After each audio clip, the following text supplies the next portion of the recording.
안녕하세요. 저는 서울 사는 50대 여자입니다. 오늘은 제게 일어난 사연을 제보하려고 합니다. 굴곡이 워낙 많았던 인생이라 제보할 사연이 많습니다.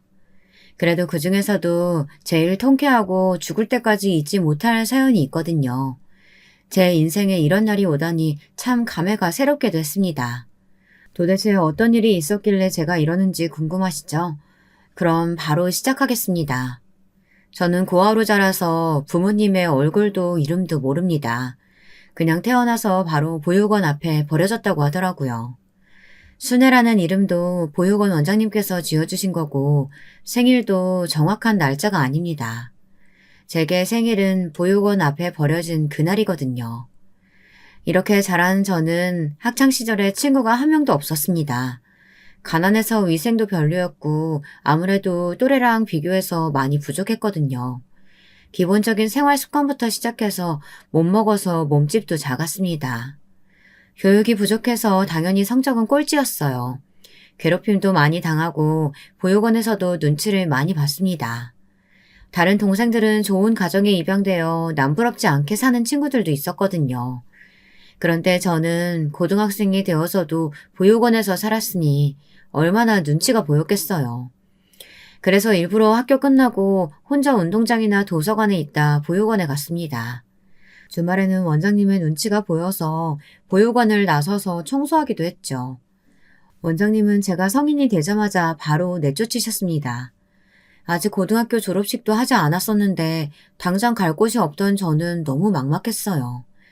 그래도 원장님이 제가 일할 공장 하나는 알아보셨는데 그래서 가발을 만드는 공장에 가서 일을 했습니다. 몸은 힘들고 거기서도 텃세를 포함해 괴롭힘이 많았어요. 하지만 그래도 일하니까 아무 생각을 안 해도 좋았고 무엇보다 돈이 모이니까 좋더라고요. 다른 공장 언니들은 종일 일해도 그 돈을 부모님에게 뜯기는 경우가 많았습니다. 그런데 저는 고아라서 돈을 줄 가족도 없고 책임져야 할 사람이 없었어요. 혼자 저축을 많이 하게 되었습니다. 시간이 지나면서 텃세를 부리던 언니들과도 친해졌고 공장 일도 익숙해졌습니다. 저는 그때 그냥 그렇게 평생 일하면서 늙어 죽을 줄 알았어요. 제가 고아니까 가정을 이룰 거라는 기대도 하지 않았습니다. 그런데 인생은 내 마음대로 흘러가는 것이 아니라는 것을 그때 처음 알았어요. 공장에서 3년 정도 일했을 때 갑자기 사장님이 공장을 폐업했거든요. 직원들에게 미리 알려준 것도 아니고 통보라서 얼마나 당황했는지 몰라요. 다들 원망해도 힘없는 노동자의 말을 들을 리가 없었죠. 그래도 3년을 일하면서 서로 힘들 때 같이 울고 좋은 일이 있으면 같이 웃으며 버텼는데 섭섭한 마음이 들었습니다. 그때 공장에서 제일 친하게 지내던 영숙이 언니가 제게 말했어요. 순애야, 나 이번에 그냥 고향 내려가려고 하는데 너 언니 따라서 올래? 너 태어나서 바다 실제로 본 적 한 번도 없다며. 거기 가서 시장에서 일도 구하고 내가 고향 친구 중에 괜찮은 놈 있으면 소개도 해줄게. 어머 언니, 나 그럼 언니 따라가도 돼? 나는 지금 이렇게 공장 망하면 당장 갈 곳이 없어. 고아라서 부모님도 없고 친구도 한 명도 없는 거 알잖아. 언니 따라가면 나야 너무 행운이지. 이 은혜 진짜 잊지 않을게. 저는 저랑 친자매처럼 가깝게 지냈던 영숙이 언니를 따라 생전 처음으로 다른 지역에 가게 되었습니다. 보육원이 있었던 곳은 내륙이라서 바다를 본 적이 없었거든요. 언니를 따라 도착한 곳은 진짜 바닷가였습니다. 거기서 제가 새로 일을 구할 때까지 영숙이 언니의 집에서 지냈어요. 다행히 언니의 부모님이 인심이 참 좋은 분들이었습니다. 덕분에 편하게 일을 구할 수 있었죠. 시장에 있던 국밥집에서 시장 내부의 다른 가게들이나 주변에 국밥을 배달하는 일을 구했어요. 공장에서 일했기 때문에 몸을 쓰는 일이라도 그렇게 많이 힘들지는 않았습니다. 그때 일했던 국밥집의 사장님도 굉장히 좋은 분이셨어요. 가족도 친구도 없는 제가 안쓰러운지 많이 챙겨주셨거든요. 그리고 저는 자연스럽게 영숙이 언니네 집에 돈을 주며 새를 사게 되었습니다. 새를 내기는 했지만 워낙 저를 많이 챙겨주셔서 딸처럼 지냈어요. 그때가 제 인생에서 몇 안 되는 행복했던 기간이랍니다. 그러나 저는 제 인생이 바뀌게 되는 경험을 하게 됩니다. 바로 영숙이 언니의 중학교 동창과 제가 연애를 시작하게 되었거든요. 일부러 언니가 소개해준 것은 아니었고 정말 우연히 술에 취한 언니를 주인 아줌마가 데리고 오래서 갔다가 눈이 맞았어요. 첫눈에 반한다는 소리 아시죠? 여러분은 그런 경험 있으세요? 저는 첫눈에 반한다는 말을 굳건하게 믿는 편이랍니다. 왜냐하면 제가 그 증인이니까요. 영숙이 언니의 동창이었던 상철 오빠와 저는 그렇게 사랑에 빠졌습니다. 그리고 약 2년의 연애 끝에 저는 청혼도 받게 되었습니다. 그리고 문제는 그때부터 시작되었어요. 오빠는 아버지와 함께 배를 타고 생선을 잡는 일을 하고 있었습니다. 그러면 어머니와 남동생이 횟집에서 그 생선을 파는 일을 했죠. 횟집이 꽤 큰 편이라 그 횟집을 모르는 동네 사람이 한 명도 없었답니다. 동네에서 알아주는 큰 횟집이라 부자였고 또 인물들도 나쁘지 않아서 남자친구와 그 동생은 인기가 아주 많았어요. 실제로 우리가 연애할 때도 대놓고 제게 질투한 동네 아가씨도 많았답니다. 고아이다 직업도 별로인 애가 뭐가 좋냐는 말을 눈앞에서 들을 정도였으니까요. 남자친구는 그런 말은 신경 쓰지 말고 오로지 우리 둘의 관계만 집중하라고 했죠. 문제는 제가 청혼 받고 난 뒤 생겼습니다. 바로 남자친구의 어머니가 난리가 나셨거든요. 횟집 사장님은 본인 아들이 결혼한다고 말하는 여자가 저라는 사실을 너무 싫어하셨습니다. 원래 성격 자체가 드센 분이었는데요. 죽어도 이 결혼을 성사시키기 싫은지 제가 일하는 국밥집에 찾아와서 제 머리채를 잡으셨어요. 야 이년아, 네가 우리 순진아 장난 꼬셨지? 내가 우리 아들들을 어떻게 키웠는지 알아? 동네에서 유난이라고 할 정도로 애지중지 키웠어. 너처럼 근본도 없는 고아랑 결혼시키려고 그렇게 키운 줄 알아? 잠시만요, 어머니. 이거 놓으시고 말씀하세요. 저 머리가 너무 아파요. 어머니 머리 다 빠질 것 같아요. 제발요. 어디서 어머니야? 내가 네 어머니야? 나는 너한테 어머니라는 소리 들을 생각 전혀 없다. 당장 네가 네 주제 알고 우리 아들하고 그만 만나. 알겠어? 우리 아들이 착해가지고 너 같은 년한테 순진하게 넘어가는데 나는 어림도 없어. 남자친구의 어머니인 횟집 사장님은 저를 찾아와서 진짜 시장 바닥에서 쥐잡듯이 잡으셨어요. 사람들이 쳐다보아도 전혀 신경 쓰지 않더라고요. 오히려 보란듯이 제게 근본도 없는 고아라는 소리를 지르며 머리채를 잡으셨습니다. 국밥집 사장님이 아무리 말려도 횟집 사장님은 덩치가 너무 좋아서 절대 밀리지 않더라고요. 결국 남자 셋이 달려들어 겨우 떼내게 됐습니다. 저는 그날 너무 어이가 없어서 영숙이 언니네 집에 가서 울면서 있었던 일을 말했어요. 그러자 영숙이 언니가 말하길 워낙 유난으로 동네에서 유명했다고 하더라고요. 특히 학생 때는 무슨 일만 생기면 학교에 와서 난리를 쳐 아들들이 외면했을 정도라고 했습니다. 그렇게 나대도 워낙 돈이 많으니까 다들 말을 못했던 거죠. 그 말을 들으니 저는 진지하게 헤어져야 하는 건가 생각했습니다. 그러나 그럴 수가 없었어요. 일단 남자친구와 저는 서로가 첫눈에 반했을 정도로 사이가 매우 좋았습니다. 아무리 횟집 사장님이 반대해도 오히려 우리의 사랑은 굳건해졌죠. 그리고 아주 결정적인 이유가 있었습니다. 바로 제가 임신했기 때문이었어요. 몸이 안 좋아서 병원에 갔더니 임신이라고 하더라고요. 지금과 달리 우리 때는 개인정보 보호라는 개념도 없었고 또 워낙 작은 동네에다 시골이라 소문이 매우 빨랐습니다. 제가 산부인과에서 임신 소식을 듣고 울자 금방 소문이 동네로 퍼졌어요.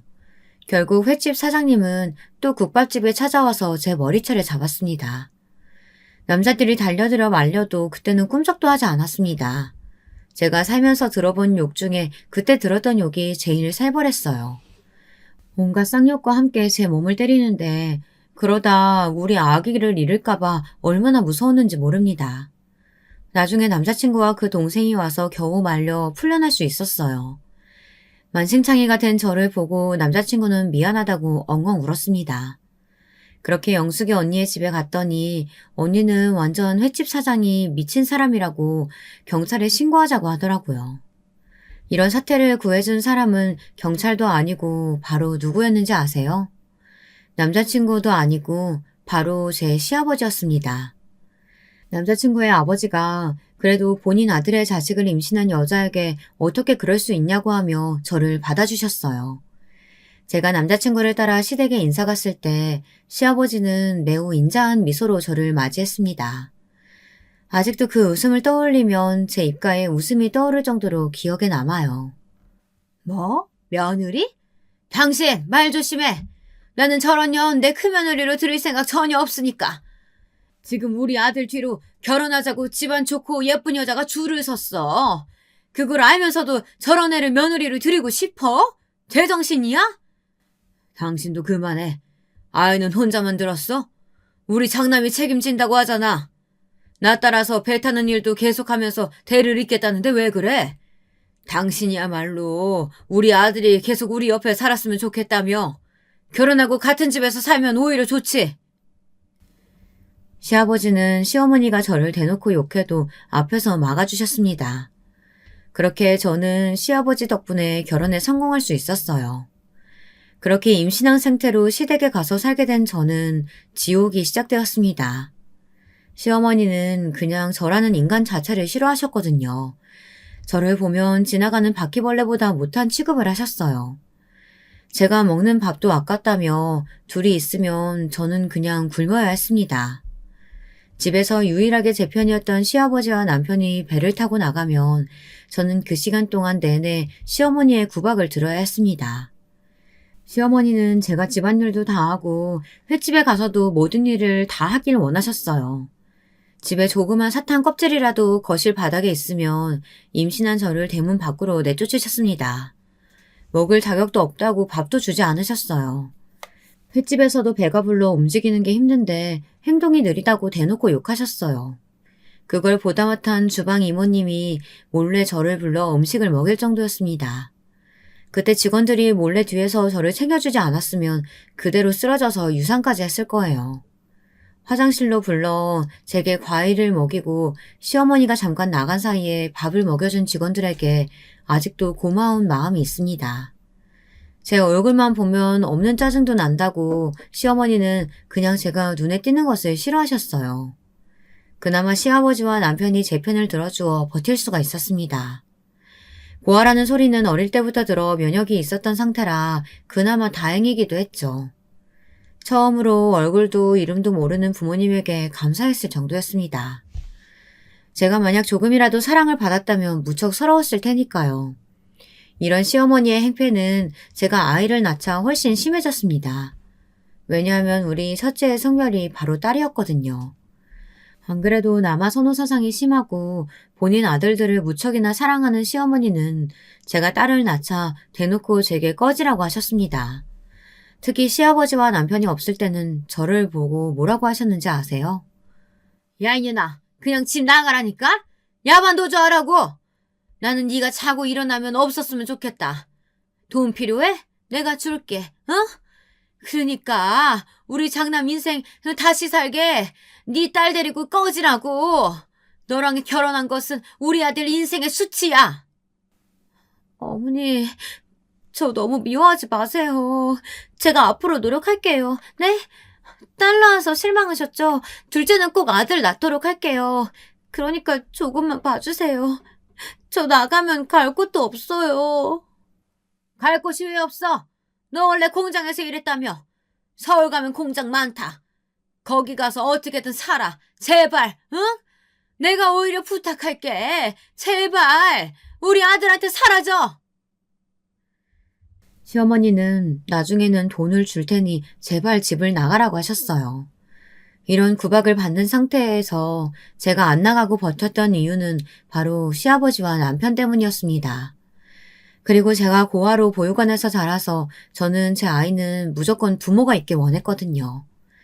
남편은 저한테도 잘했지만 딸한테도 사랑을 많이 주었습니다. 그 모습을 보니 어떻게 시댁을 나갈 수가 있었겠어요.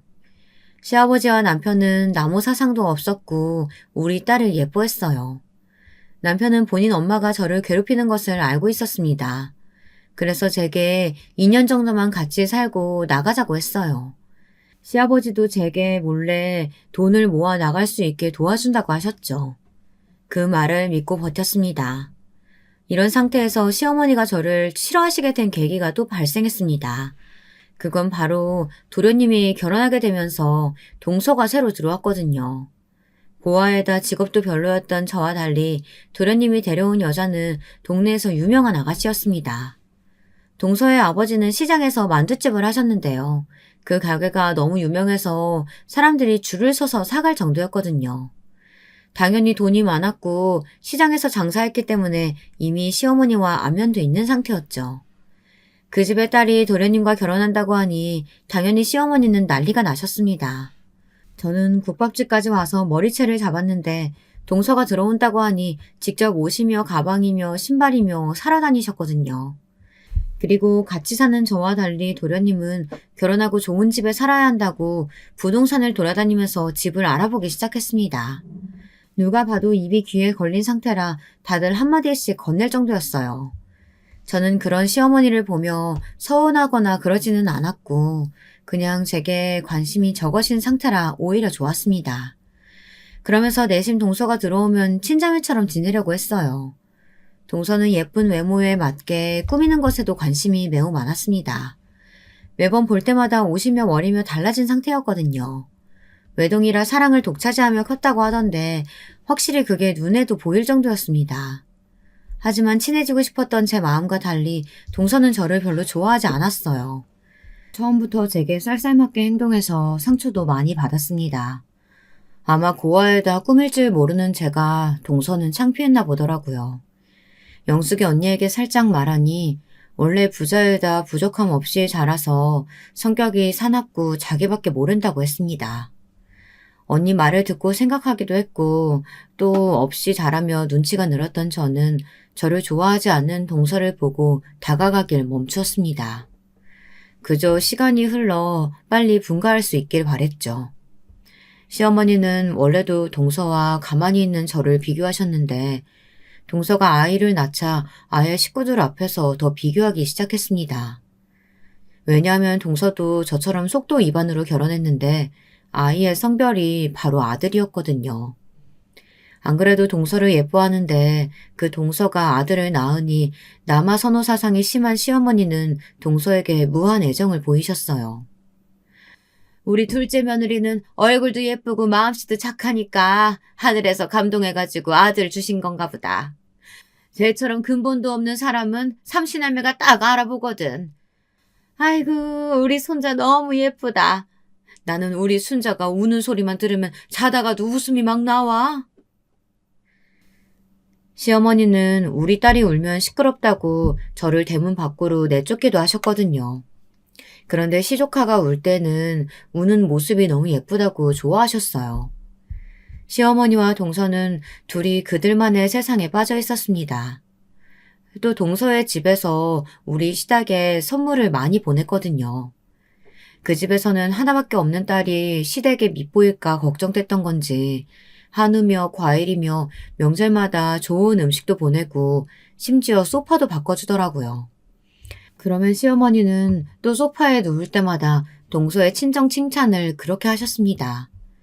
동서와 둘이 웃으면서 이야기하면 저는 옆에서 아이를 업고 걸레질을 하며 방을 쓸었죠. 제가 깎아준 사과를 먹으면서 동서는 은근히 저를 돌려서 욕하기도 했습니다. 그러면 시어머니는 그 말을 들으며 배를 잡고 깔깔댔어요. 저는 그걸 다 들으면서도 말할 수가 없어 그저 조용히 화장실에서 울었던 기억이 납니다. 사실 이렇게 된 이유가 하나 있기는 했어요. 동서는 제게 그렇게 호의적이진 않았어도 대놓고 욕하지는 않았었는데요. 어떤 사건이 발생한 이후로 저렇게 변했거든요. 그 사건은 아직도 억울해서 자다가도 눈이 번쩍 뜨일 정도랍니다. 그날은 동서가 시조카를 데리고 시댁에 놀러왔던 날이었습니다. 횟집이 아직 영업하기 전이었고 집에는 남자들은 없고 오로지 시어머니와 저 그리고 제 첫째 아이 시조카 이렇게 있었어요. 그때 우리 딸이 3살이었고 동서 아들이 2살이었죠. 동서가 온다는 말에 저는 그날도 새벽부터 일어나서 집을 쓸고 닦고 혼자 음식을 준비했습니다. 동서가 유독 갈비찜을 좋아했는데 그걸 만들어야 했거든요. 갈비찜도 만들고 시어머니의 구박을 들으며 정신이 하나도 없었습니다. 매번 동서가 올 때마다 이렇게 온 집안이 난리가 나서 저는 속으로 동서가 제발 안 오기를 바랄 정도였어요. 아무튼 그날 동서가 집에 왔는데 동서는 시댁에 오면 항상 아이를 제게 맡겼습니다. 저는 제 아이도 아닌데 제가 동서 대신 시조카에 기저귀도 갈고 밥도 먹이고 놀아주었죠. 그날도 역시 혼자 아이 둘을 돌보느라 너무 정신이 없었어요. 아이를 키워보신 분들은 아실 텐데 전 아이 때 아이들을 돌보면 뭐가 뭔지 하나도 몰라요. 그냥 너무 정신사납고 힘들고 이 시간이 빨리 지나갔으면 좋겠거든요. 사건은 동서가 집에 갈 때 발생했습니다. 갑자기 동서가 제게 표독스러운 표정으로 다가오더니 제 앞치마를 뒤지기 시작했습니다. 그러더니 거기서 반지 하나를 꺼냈어요. 형님, 이거 제 결혼 반지잖아요. 이게 왜 형님 앞치마 주머니에 있어요? 이거 지금 훔치려고 하신 거예요? 어떻게 이러실 수가 있어요? 어머니, 저 이러면 다시는 시댁 못 와요. 이게 말이 된다고 생각하세요? 어, 어, 아까 그거 내가 윤철이 돌보다가 주머니 안에 들어갔나 보다. 아까 윤철이가 동서 반지랑 스카프랑 입에 물고 있더라고. 동서 오해하지 마. 내가 설마 동서 물건을 훔치겠어? 여기 시댁이잖아. 내가 어떻게 할 수 있는 위치가 아니고. 그건 형님 사정이고요. 제가 그 말을 어떻게 믿어요? 제가 윤철이 봐달라고 했지. 언제 윤철이 손에 있는 반지랑 스카프 형님이 훔쳐가라고 했어요? 진짜 어이가 없네. 말이 되는 변명을 하세요. 동서는 제가 도둑이라고 몰아가기 시작했습니다. 저는 그런데 진짜 훔칠 생각이 없었고 그게 앞치마 안에 있는 줄도 몰랐어요. 아이를 돌보다가 손에 있는 것을 앞치마에 넣었던 건데 그게 일부러 그런 것은 아니잖아요. 아마 동서가 돌아간 뒤에 알았다면 반드시 동서에게 연락해서 돌려주었을 거예요. 그걸 훔친다고 해도 동네가 워낙 좁아서 만약 제가 그걸 팔았으면 금방 소문이 났을 거였거든요. 시어머니는 옆에서 당연히 제가 미쳤다고 등짝을 때리며 당장 사과하라고 난리였습니다. 동서는 표독스럽게 저 때문에 다시는 시댁에 못 오겠다고 난리가 났죠. 결국 저는 동서에게 제 잘못도 아닌데 빌었습니다. 그날 동서가 집에 가고 시어머니는 제게 도둑년이라며 난리가 났어요. 너무 억울했지만 제가 아무리 말해도 들을 사람들이 아니었죠. 이 반지 사건 때문에 시어머니는 우리 딸과 저를 더 미워했습니다. 동서랑 사이는 돌이킬 수 없는 길을 건너게 되었죠. 이런 상태에서 저는 인생 최악의 시기를 맞이하게 되었습니다. 이때는 어떻게 버텼는지 모르겠어요. 이 사건은 시어머니가 친정에 갔을 때 일어났습니다. 시어머니의 친정은 차로 1시간이 걸리는 곳이었어요. 급한 일이 있어 친정으로 간 시어머니의 빈자리가 너무 좋았습니다. 구박하는 사람이 없으니 그냥 가만히만 있어도 웃음이 나왔어요. 남편도 결혼하고 제가 처음으로 활짝 웃는다고 좋아했습니다. 그런데 이 행복은 오래가지 않았어요. 왜냐하면 시어머니가 친정으로 갔던 셋째 날에 그만 시아버지와 남편이 바다에 갔다가 죽은 상태로 오게 되었거든요. 그날은 비가 무척 많이 오던 날이었습니다. 그래서 저는 걱정되어 둘에게 바다에 가지 말라고 했어요. 천둥까지 치던 날이라 무서웠거든요. 하지만 시아버지와 남편은 배를 탄 지가 오래되어 이 정도는 끄떡 없다고 하더라고요. 아버님, 여보, 진짜 오늘은 그냥 집에서 쉬어요. 네? 제가 맛있는 된장찌개도 끓여줄게요. 나 진짜 걱정돼서 그래요. 제가 아까 보니까 김 선장님은 오늘 집에서 쉰다고 하셨어요.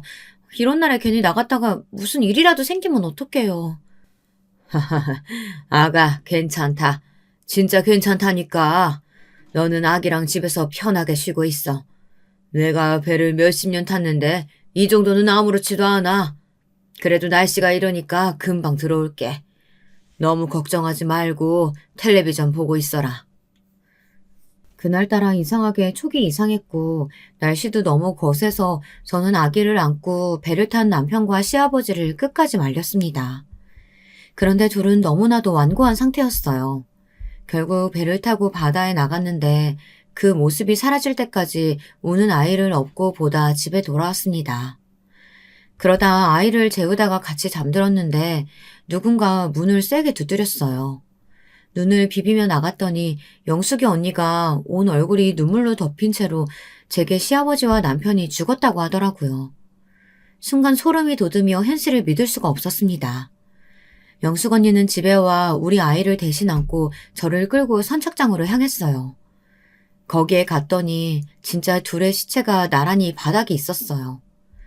저는 죽은 남편과 시아버지를 보고 눈물도 나오지 않았습니다.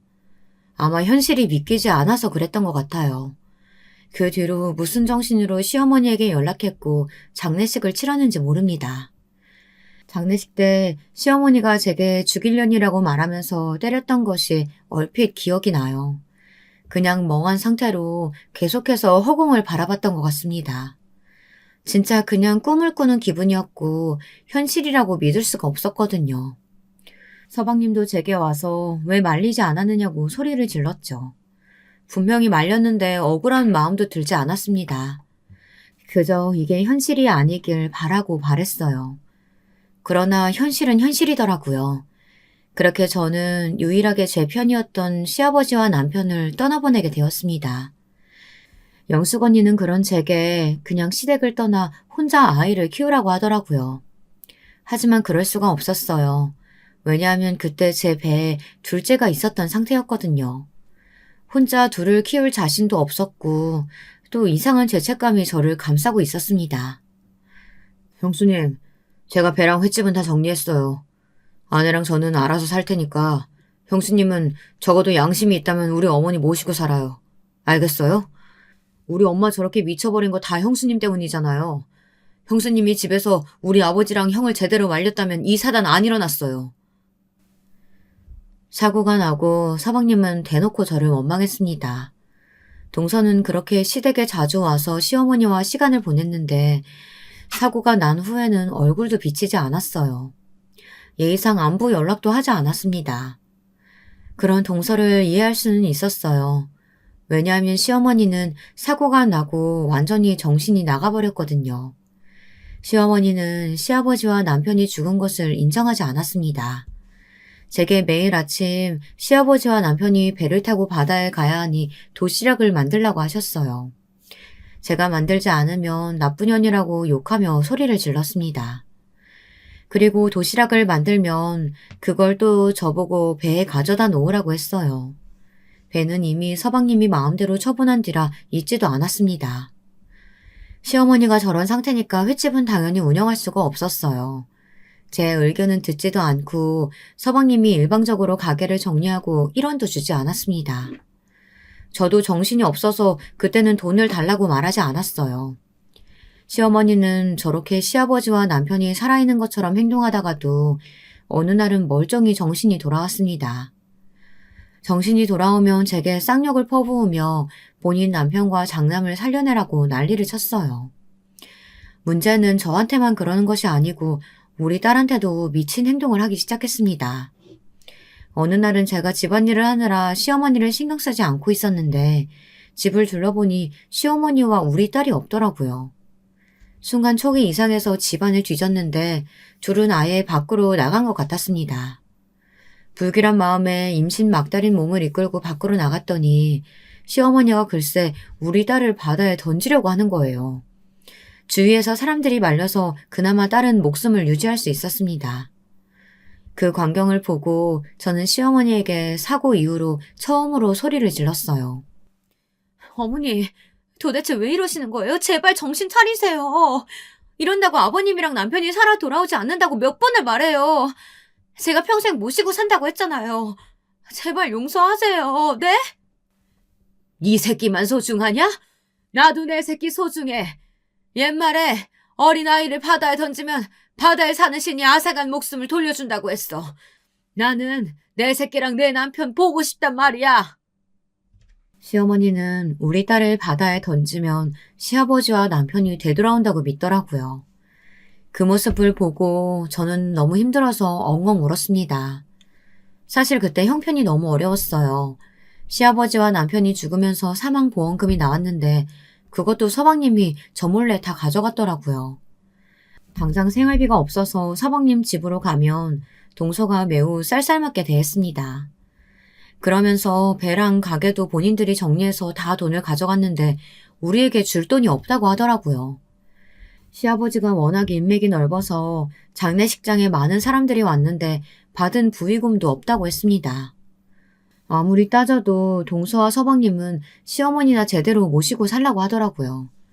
제가 시어머니를 모시고 살려면 돈이 필요하다고 끝까지 돌아가지 않고 버티면 겨우 2만 원, 3만 원 정도를 주었습니다. 비참하고 자존심이 상했지만 그거라도 없으면 당장 어린 딸과 시어머니를 굶겨야 해서 눈물을 머금고 가져왔던 기억이 나요. 저라도 밖에서 일하려고 해도 시어머니는 저렇게 미쳐있고 딸은 어리고 게다가 저는 임신한 상태여서 일할 수도 없었습니다. 그나마 남편이 독립한다고 모아두었던 돈이 있어서 그걸로 버티던 상태였어요. 하지만 그 돈이 전부라는 것을 아니까 있어도 쓸 수가 없더라고요. 만약 그 통장이 바닥나면 그때는 진짜 길거리에서 살아야 했으니까요. 이런 우리의 집안을 알고 마음씨 좋은 영숙 언니와 언니의 부모님이 음식을 자주 가져다 주었습니다. 피가 한 방울 섞이지 않았는데 도와주어 얼마나 고마웠는지 몰라요. 하여튼 저는 이런 시어머니를 모시고 살면서 출산까지 하게 되었습니다. 첫째 때는 남편이 옆에 있었는데 둘째 때는 남편이 없으니까 너무 서럽고 무서웠어요. 제 처지가 눈물이 나왔지만 정신을 똑바로 차려야 했습니다. 영숙이 언니에게 겨우 부탁해서 첫째를 며칠 맡길 수 있었는데요. 그것도 신경 쓰여 저는 3일 만에 둘째를 낳고 퇴원했습니다. 아이가 둘이나 있으니 저는 사는 게 너무 힘들었습니다. 혼자 육아하고 집안일하고 시어머니까지 챙기느라 하루가 24시간이 모자랐고 몸이 한계인 것이 원망스러웠죠. 확실히 신생아가 있으니까 돈이 나갈 곳이 너무 많았습니다. 남편이 모아놓은 돈을 쓰는데 통장 바닥이 보이기 시작했어요. 저는 결국 시어머니와 아이들이 다 자는 새벽에 집을 나가 식당에서 설거지하는 일을 구하게 되었습니다. 이것도 결혼 전에 일했던 국밥집 사장님이 우리 집 형편을 알고 일부러 만들어준 자리였어요. 만약 이런 호의를 베푸는 분들이 아예 없었다면 저는 너무 괴로워서 견디지 못하고 바다에 뛰어들었을 것 같습니다. 아이들이 자라면서 유치원에 보내고 저는 그때부터는 미친 듯이 일하기 시작했어요. 시어머니가 정신이 오락가락해서 그걸 돌보는 것도 힘들었지만 더 힘든 것은 돈이 없는 현실이었거든요. 동서와 서방님은 딱 시아버지와 남편이 죽은 기일에 제사를 지낼 때만 시댁에 왔습니다. 1년에 한 번 시조카를 보면 우리 아이들과 너무 비교가 되는 모습에 너무 슬펐어요. 우리 아이들은 돈이 없어 간식도 못 먹고 옷도 몇 벌로 돌려 입었거든요. 심지어 둘째는 아들이었는데 첫째인 딸의 옷을 입기도 했습니다. 시어머니는 제가 아들을 낳았는데도 제 배에서 나온 아이라고 우리 둘째를 미워했어요. 대놓고 둘째를 자꾸 바다에 던지고 본인 장남을 데려오겠다고 미친 짓을 또 하기도 했답니다. 동서는 그런 시어머니를 보면서 제게 뭐라고 했는지 아세요? 형님, 어머니 보면 참 안타깝기는 해요. 형님도 힘드시죠? 하지만 어쩔 수 없잖아요. 현실에 이런 걸 어떡해요. 그렇다고 어머니를 어디 요양원에 보내거나 그러실 건 아니죠? 그러면 벌 받아요. 그런 생각 해본 적도 없어. 내가 어떻게든 시어머니는 끝까지 모실 거니까 동서는 그런 말 안 했으면 좋겠어. 우리가 얼마나 힘들게 사는지 알면서도 그래? 왜 갑자기 저한테 적대적으로 그러세요? 제가 형님이 그렇게 살라고 시켰나요? 저는 그래도 아이들은 죄가 없다고 생각해서 우리 아들이 쓰던 것도 형준이 주려고 가져왔어요. 저 같은 동서가 어디 있다고 그러세요? 동서는 1년에 겨우 한 번 보면서 볼 때마다 제 속을 긁고 갔습니다. 동서는 애초에 친정이 여유가 있으니까 아이에게 쓰는 것을 다 좋은 것으로 쓰고 있었어요. 저는 아무리 제가 힘들게 살아도 동서가 저렇게 저를 동정하면서 주는 것은 쓰기 싫었습니다. 그래서 동서가 집에 두고 가도 한 번도 쓰지 않았어요. 아이들이 크면서 저는 식당에서 일하고 그냥 동네에서 부업도 계속해서 했어요. 돈이 되는 일이라면 무조건 일단 하고 봤습니다. 이러면서 우리 아이들을 제대로 돌보지 못해서 너무 미안했죠. 특히 아이들이 자라면서 시어머니가 동네에서 미친 사람으로 돌아다니니까 놀림도 많이 받았거든요. 학교에 가면 친구들이 너희 할머니 이상하다고 놀려 아이들이 많이 힘들어했습니다. 물론 저도 시어머니의 저런 행동을 감당하는 것이 너무 힘들었어요. 만약 시간을 돌릴 수만 있다면 사고 전으로 돌아가서 어떻게든 시아버지와 남편을 막고 싶을 정도였습니다. 게다가 아이들이 중학생이 되자 시어머니는 치매까지 걸리셨어요. 치매에 걸려서 추운 겨울에 내복 하나만 입고 나가거나 한여름에 털옷을 입고 나가기도 했습니다. 시어머니는 치매에 걸리자 집 밖을 그렇게 나가셨는데요. 나가서 자꾸 동네 주민들에게 시비를 걸었어요. 아, 너희 시어머니 때문에 네가 마음고생 장난 아니겠다. 진짜 나는 하루도 못 버틸 것 같아. 제일 최악은 바로 너희 시동생하고 동서야. 시동생은 특히 본인 엄마가 저런 상태면서 어떻게 나 몰라라 할 수가 있어? 언니, 말도 마. 나는 이제 포기했어. 저게 사람인가 싶다니까. 본인 엄마를 저렇게 방치하는 게 말이 되냐고. 나는 그래서 이제 오죽하면 저런 미친 시어머니가 안쓰러울 지경이야. 그렇게 아들들을 사랑했는데 버림받았잖아. 제 유일한 지인인 영숙이 언니는 제게 틈만 나면 서방님과 동서를 욕했습니다. 서방님은 본인 엄마가 동네에서 어떤 취급을 받는지 알면서도 모른 척하기 바빴어요. 심지어 나중에는 제사 때도 오지 않더라고요. 제가 횟집과 배를 팔고 남은 돈으로 제목도 있지 않느냐고 했더니 유산 소송의 시효 기간이 지났다면서 제게 돈에 눈이 멀었다고 했습니다. 시어머니는 치매 걸린 뒤로 유난히 몸이 많이 아팠어요. 제가 서방님에게 그래도 병원비는 조금 내달라고 했는데 그것도 거절하더라고요. 그래서 저는 사랑하는 아들에게 이렇게 버림받는 시어머니가 안쓰러울 지경이었습니다.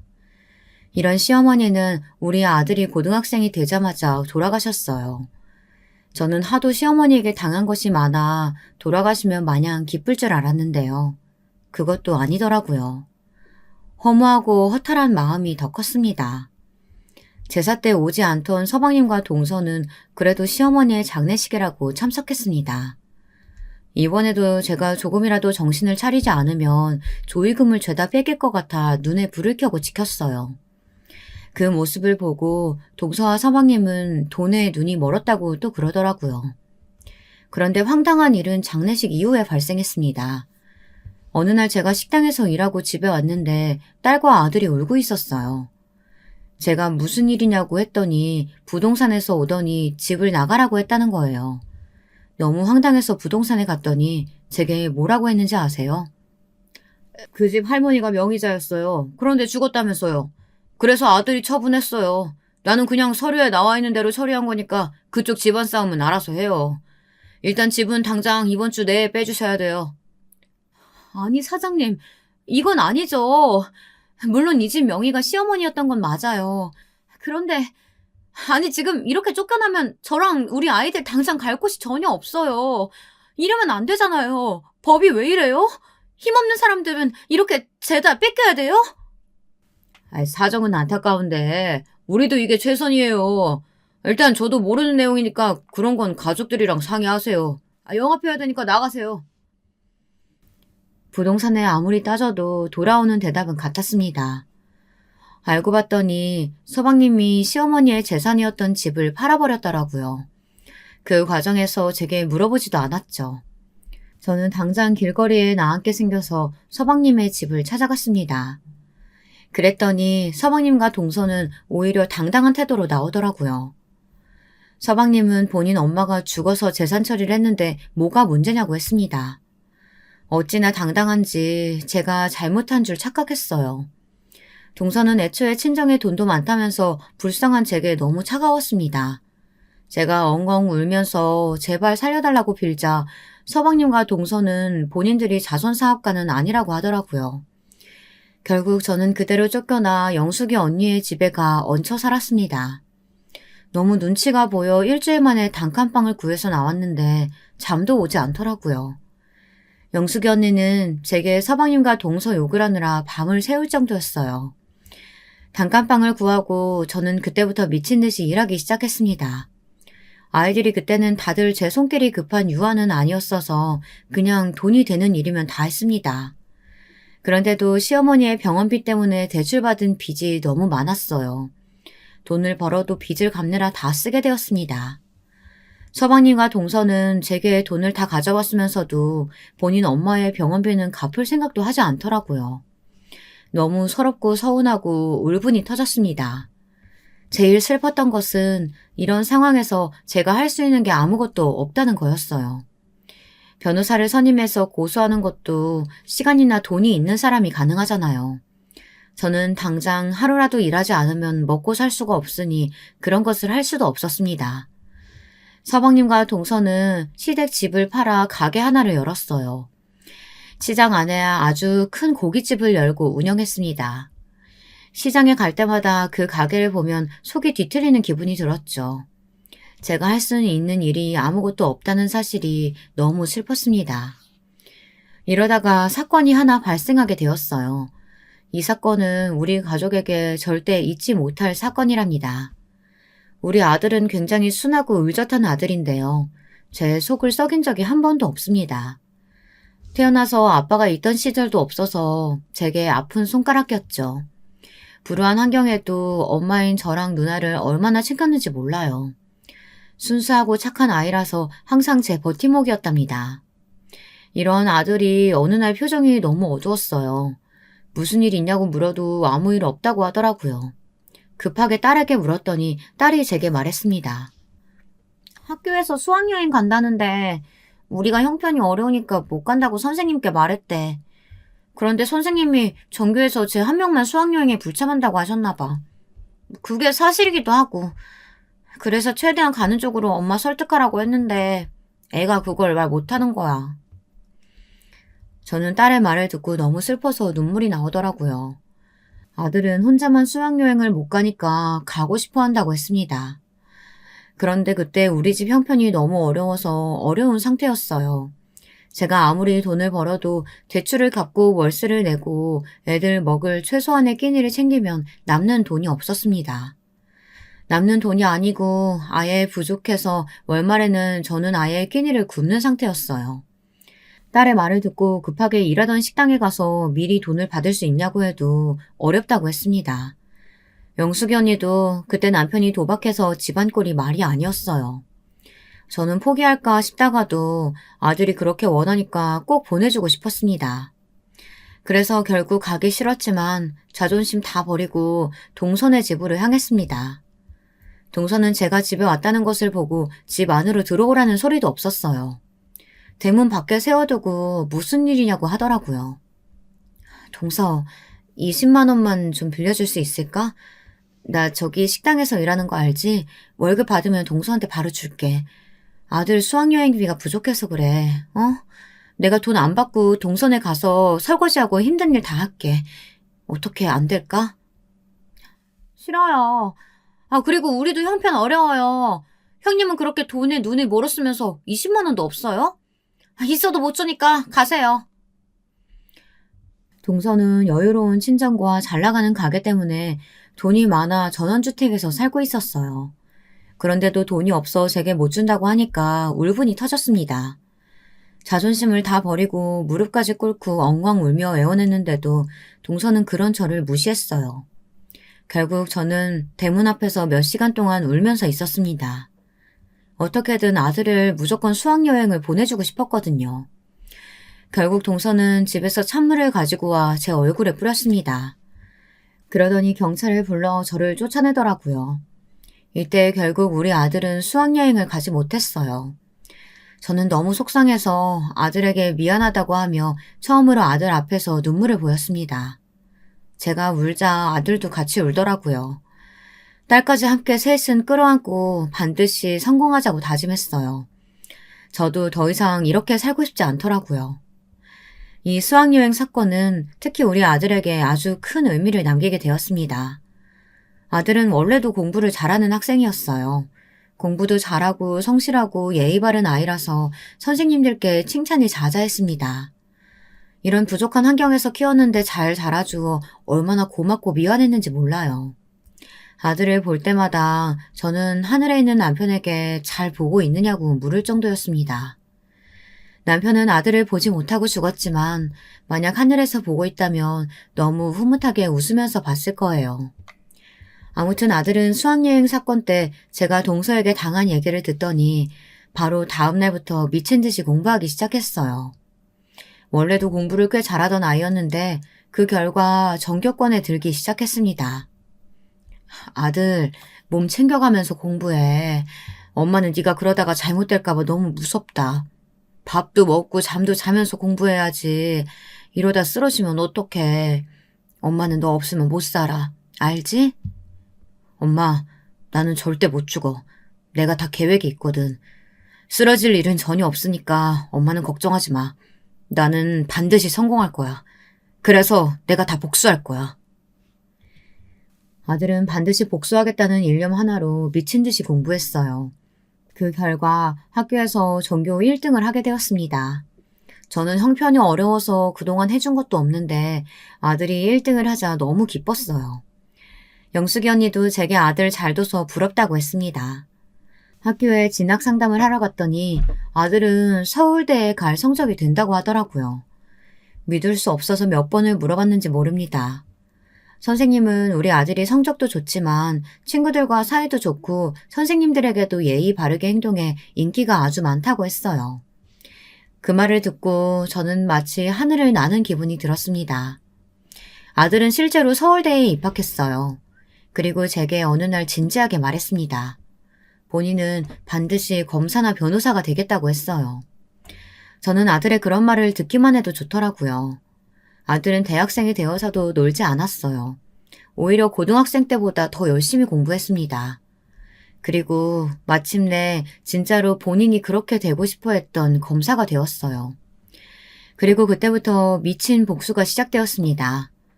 아들이 검사가 되자 동네는 난리가 났습니다. 우리 가족이 워낙 사건이 많아 동네에서 다들 사정을 알고 있었거든요. 여유로운 부자였다가 단칸방에 살게 된 이후 동네에서 저를 불쌍한 눈으로 보는 동정의 눈이 얼마나 많았는지 모릅니다. 그때마다 비참하고 슬펐지만 일부러 더 열심히 일했던 기억이 나요.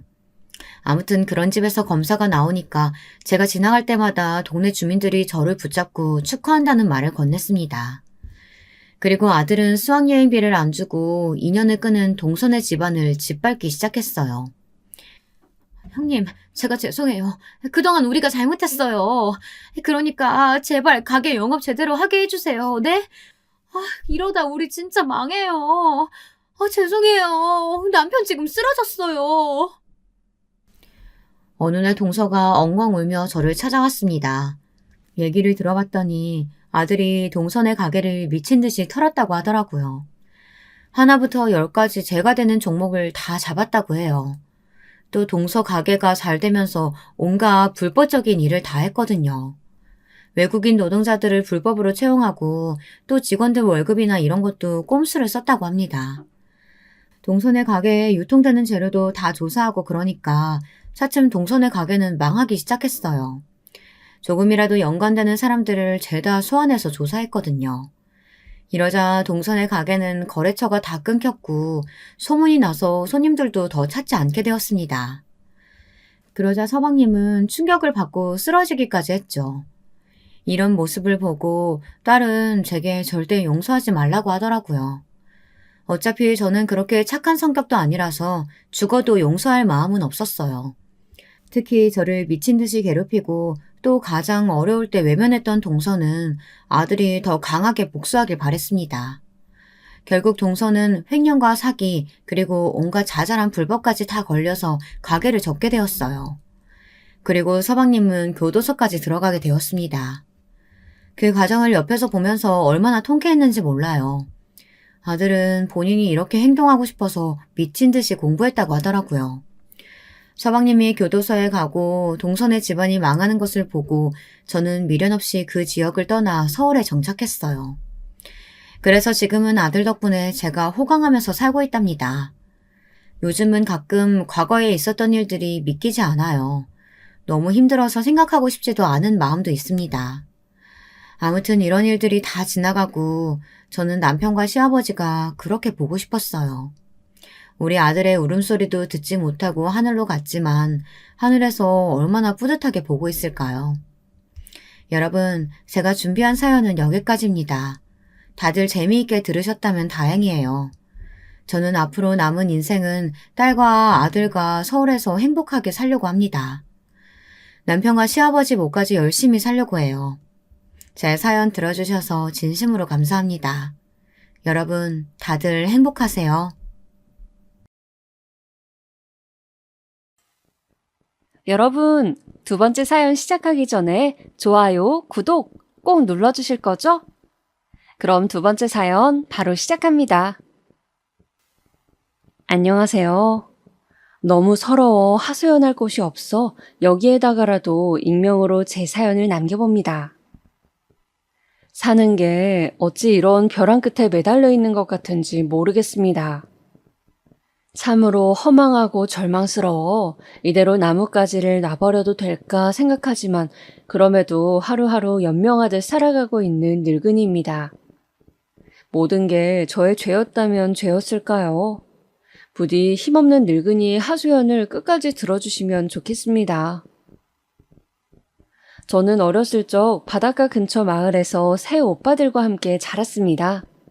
제가 집안의 막내였고 오빠들과는 터울이 많이 난지라 저를 퍽 귀여워해 주었어요. 물론 지금은 세상을 다 떠난 분들이시지만 그 당시 어린 시절 추억을 생각하면 참 가슴이 많이 애립니다. 아버지는 전국을 돌며 일을 하시는 분인지라 얼굴 보기 쉽지 않았지만 그래도 한 번씩 육지 냄새를 묻혀오는 아버지의 품이 그리도 따스할 수가 없었어요. 아버지가 그러시는 동안 어머니는 간단히 소일거리라시며 저희 4남매를 키우셨어요. 자라면서 오빠들이 어머니 일거리를 도와주기도 하고 장남인 첫째 오빠가 빨리 취업을 해 집안 살림에 큰 보탬이 되어주었어요. 그런데 큰오빠는 사실 몸 한쪽이 불편했어요. 어린 시절에 소아마비를 앓고 나서 그 후유증으로 다리 한쪽이 틀어지신 게지요. 변형이 왔다고 해야 하나요? 저는 잘 기억이 안 나지만 오빠가 소아마비를 앓았을 적 어머니가 오빠를 업고 한약방이라면 한약방, 병원을 모두 옮겨 다니셨대요. 그 덕분인지 다행히 목숨은 건졌지만 오빠는 후유증으로 늘 절뚝거리며 걸었는데 동네 아이들은 고세를 못 참고 오빠를 향해 다리 병신이다, 다리 병신이 지나간다 하고 놀리곤 했어요. 저는 말 못하고 그걸 묵묵히 참고 있는 오빠가 불쌍하고 가여웠고요. 근데도 오빠는 그저 바보처럼 웃으며 괜찮아, 얼른 집에 가서 어머니 도와드리자 하고 제 손을 잡고 집으로 가시곤 했어요. 오빠는 화도 안 나? 쟤네들이 저러는데 내가 확 혼내줄까? 아니야, 오빠는 화나는 거 없어. 오히려 다리가 이 정도라도 되니 걸을 수 있어 다행이지. 동네 아이들이 돌을 던져 다리 한쪽이 깨지고 돌아와도 슬픈 기색 없이 늘 이렇게 말하던 오빠. 오빤 제겐 정말 바보같이 착한 오빠였어요. 먹을 게 별로 없던 집안에서도 늘 저 먼저 먹으라며 챙겨주고 동생들 힘든 거 없는지 살펴주고 그런 오빠의 모습을 좋게 본 가게 사장님이 다행히 오빠를 취직시켜 주신 거죠. 착한 사람은 어떻게든 복을 받는다고 저는 그 믿음을 오빠를 통해 배웠어요. 자라나는 동안 저는 꽤 말괄량이에 그저 뛰어다니고 노는 거 좋아하는 계집애였는데요. 오빠들은 그런 제게 공부를 해야 한다고 말했어요. 특히 둘째 오빠가 잔소리꾼이었는데요. 누굴 닮았는지 모르겠지만 둘째 오빠는 제가 뭐 조금만 잘못해도 엄하게 혼을 내곤 했어요. 그리곤 학생이면 공부라는 본분에 충실해야 한다고 저를 어떻게든 책상 앞으로 앉히곤 했죠. 오빠, 난 세상에서 공부하는 게 제일 싫어요. 안 할래. 너 공부 안 하면 뭐 할 건데? 학교에서 숙제 내준 거 펴봐. 얼른 안 해? 다정한 첫째 오빠와는 달리 조금 무서웠던 둘째 오빠의 꾸지람에 어쩔 수 없이 연필을 들긴 했다만 저는 교과서를 펴놓고도 늘 꾸벅꾸벅 졸기 일쑤였습니다. 그리고 첫째 오빠가 그런 제 몸 위에 조용히 이불을 덮어주고 나갔지요. 오빠들에 대한 기억 같은 것들은 아마 오늘 하루 종일 풀어도 모자랄 거예요. 오빠들이 차려준 따뜻한 밥상, 가끔은 듣기 싫은 잔소리까지, 이 모든 것들은 추억이란 아름다운 이름으로 제 마음속 가장 안락한 곳에 자리 잡고 있으니까요. 우리 어머니 역시 고생이란 고생은 많이 하신 분인데요. 우리 사남매 우애가 좋아 자신은 별로 힘든 게 없다 말씀하신 분이지만 어찌 그 삶이 쉬우셨겠어요. 홀로 자식 넷을 낳고 남편은 타지에 나가 돈을 벌고 기댈 곳은 본인밖에 없으셨을 텐데 지금에야 어머니 마음을 다 이해하지만 그때 전 너무도 어려 그런 것들을 미처 헤아리지 못했습니다. 저희 집은 아버지가 타지에서 돌아오시고 어머니와 함께 일을 하시며 가정 형편이 많이 피었어요. 또 오빠들이 줄줄이 취업하고 돈을 버니 집안엔 먹을 것들이 넘쳐났죠. 그게 저는 너무도 좋았어요. 국민학교 졸업하고 중학교에 입학할 당시엔 저희 집이 꽤 잘 산다는 소문이 났던지라 아이들 사이에서도 어깨가 으쓱거렸죠. 정이야, 맛있겠다. 나 한 입만 주면 안 돼? 나도. 정이 부럽다. 넌 맨날 이런 거 먹고 사는 거야? 우와. 가끔씩 아이들이 계란이며 햄이 들어간 제 도시락을 탐낼 때도 있었는데 그럴 때면 선심 쓰듯 한 입 주며 유복해진 형편을 즐기고는 했습니다. 그러나 집안이 흥하는 것도 망하는 것도 한순간이더군요. 사건의 발단은 저희 큰오빠였어요. 큰오빠가 가게에서 공장으로 일자리를 옮겼는데 큰오빠 말로는 사무직이고 기계를 만지는 일이 아니라 할 수 있는 거라 했어요. 근데 어느 날 오빠와 같이 일하는 동료가 집 문을 두드리더군요. 나가보니 오빠의 다리가 기계에 끼어 급하게 빼내긴 했지만 상태가 너무 심각해 병원으로 이송 중이라고 하더군요. 아이고, 어째 이런 일이. 어머니는 그 자리에서 바로 주저앉아 오열을 하셨고 아버지는 헐레벌떡 저와 함께 병원으로 뛰어들어갔습니다. 하지만 마주한 오빠의 상태는 정말이지 처참했습니다. 소아마비 후유증을 앓고 있던 그 절뚝이 다리, 그 다리가 완전히 망가져 있더군요. 수술을 받아야 한다 했지만 의사도 장담하지 못한다고 했습니다. 우리 장남 어찌하면 좋아요, 여보. 정이야, 어찌하면 좋으니? 어머니는 애간장이 끓듯 목을 놓아 우셨고 저는 오늘 아침까지만 해도 해맑게 웃으며 공장으로 출근하던 오빠가 생각이 나 울음을 멈출 수 없었습니다. 수술을 끝마친 오빠는 의식이 없었지만 다리를 잃은 꿈을 꾸기라도 하는 건지 자면서도 눈물을 보였습니다. 그렇게 오빠가 다리 한쪽을 잃은 완전한 장애인이 되면서 어머니는 당분간 일을 그만두시고 오빠 돌보기에 집중하시게 되었죠. 거기다 치료비며 여러 가지 한두 푼 들어가는 게 아니니 다른 오빠들이 벌어온 돈도 금방 동이 났고요. 그리고 그때 저는 시집을 가든 취업을 하든 해야겠다고 생각했어요. 가정 형편도 기울어져 가고 저라도 다른 곳에서 제목하며 사는 것이 어머니 아버지 걱정을 덜어드리는 길인 것 같더군요. 그러던 길에 마침 괜찮은 자리를 발견했어요. 친하던 언니가 저를 데리고 서울로 가주겠다고 하더라고요. 거기서 같이 자기랑 살면서 일을 하자고요. 정이야, 서울이 돈도 많이 주고 여기 있는 것보다야 훨씬 나아. 나랑 같이 가자. 늘 서울을 동경하던 언니였는데 언니는 저를 꼭 데리고 가고 싶어 했어요. 서울 너무나 낯선 곳이었기에 어머니나 아버지나 처음엔 안 된다고 했고 그럼에도 제가 가겠다 오기니 어쩔 수 없이 허락하셨어요. 정이야, 꼭 거길 가야겠니? 그냥 여기서 우리랑 살다 시집가도 될 터인데. 아니에요, 엄마, 아빠. 나 열심히 일해서 어떻게든 우리 집 살림에 보탬이 될 거예요. 잘할 수 있어요. 그때 제 목소리엔 어떤 결기가 묻어 있었습니다. 고생하는 우리 오빠들 엄마 아빠를 생각하면 못할 게 없다는 그런 결기말입니다. 피부치와 헤어지는 마음이야 저 역시 찢어질 듯 아팠지만 언니와 서울에 도착할 때까지도 눈물 한 방울 보이지 않으며 앞으로의 미래만을 생각했던 것 같습니다. 언니나 저나 수중에 가진 돈이 많지 않아 어쩔 수 없이 열악한 방 한 칸에서 서울살이를 시작했는데요. 돈이 없으니 밥을 굶는 건 일상이었습니다. 허나 그렇게 비참함의 길목을 헤집고 헤집다 언니도 저도 같은 곳에 취직을 할 수 있게 됐습니다. 바로 동네 밥집이었는데요. 손님이 많고 장사가 잘 되는 집이라 돈을 많이 줄 것 같아 택한 거였어요. 언니와 저 둘 다 주방일과 음식 나르는 일 두 가지를 다 했는데 10시간 동안 쉬지 않고 일하니 처음에는 당장이라도 때려치고 싶을 정도로 너무너무 고단했어요. 집만 오면 녹초가 되어 바닥에 쓰러져 자곤 했죠. 허나 그럼에도 돌아오는 돈은 그리 많지 않아 슬슬 서울 생활에 회의감이 생겼죠. 그러던 어느 날 우연히 식당에 놀러온 손님 한 분이 제게 관심을 보이면서 서울살이가 즐거워지기 시작했어요.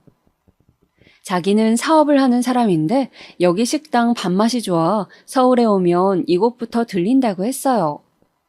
가게를 끝날 때쯤 아주 늦은 시간에 와 밥을 먹고 갔는데 그러다 보니 가끔은 저와 이런저런 이야기를 할 수 있었죠. 저희는 보통 고향 이야기를 많이 했어요. 정희 씨는 고향 그립지 않아요? 나는 나주가 고향인데 요즘은 고향 생각이 참 많이 나요. 어머니 아버지도 그립고. 고향이 나주예요? 저도 그래요. 근데 내려갈 수도 없고 그냥 가끔 가다 사진 한번 보고 그러는 게 전부지요. 그 사람은 옷차림이나 말하는 거나 좀 달랐어요. 사업하는 사람이라 그런지 말투나 가벼운 행동 같은 것들도 무척 세련되어 보였고요. 나와 다른 세계 사람 같아 그런지 슬슬 어떤 사람인지 궁금해지더라고요. 근데 이런 제 관심을 알아차렸는지 그 사람은 언젠가부터 제게만 따로 팁이라며 돈을 주고 갔고 어느 순간에 이미 우리는 결혼을 약속하는 사이가 되어 있었죠. 결혼을 할 때서야 정말 오랜만에 친정 식구들을 만났는데 정말 몇 시간 내내 이야기꽃을 피웠던 것 같아요. 어머니가 장작불에 구워주신 고구마를 베어 먹으면서 이런저런 그간의 이야기를 나누는데 제 손을 꼭 잡아주며 잘 살아야 한다 정이야 하고 따뜻하게 말씀해 주시는데 눈물이 고였습니다. 그렇게 설레는 마음으로 시작한 결혼 생활이었지만 현실은 달랐습니다. 일단 남편은 사업을 하는 사람인지라 집에 자주 들어오지 못했어요. 미안해, 당신 혼자 집에 있게 해서. 대신 이번 출장 빨리 끝내고 돌아올게. 알았어요. 난 괜찮으니 여보 몸 조심해요.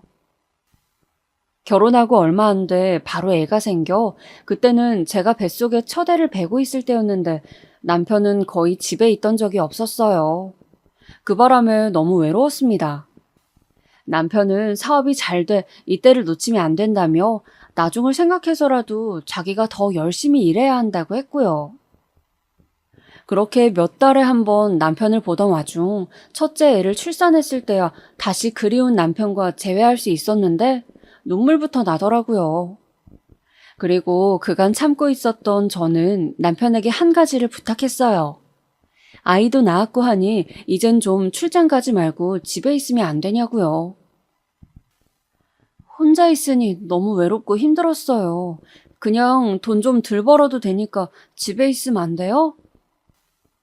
근데 남편은 제 말에 길게 한숨을 내쉬더니 그건 안 된다고 하더라고요. 자기가 그러면 우리 집 살림은 누가 책임지냐면서요. 그러더니 그리 외로우면 시댁에 들어가 사는 게 어떻겠냐 말하더라고요. 시댁을요? 우리 부모님이 애기도 잘 봐줄 거고 당신도 잘 대해줄 거야. 전번에 어머니가 당신 들어오는 게 어떻겠냐고 말씀도 꺼내셨어. 시부모님이 그때까진 무섭고 불편한 존재였기에 그건 좀이라고 말하며 말끝을 흐렸지만 남편은 자기 자리를 그렇게라도 메워주고 싶은 건지 제게 계속 시댁에 들어가 살라 말했어요. 거기다 시부모님까지 이 얘기를 들었는지 남편이 다시 떠나자 여자 혼자 집에 있으면 위험하다고 무섭게 말씀하시더군요. 처음 몇 번은 거절을 했지만 그것도 한두 번이지 시부모님의 부탁을 마냥 거절할 순 없는 노릇이라 어쩔 수 없이 들어가 살게 되었죠.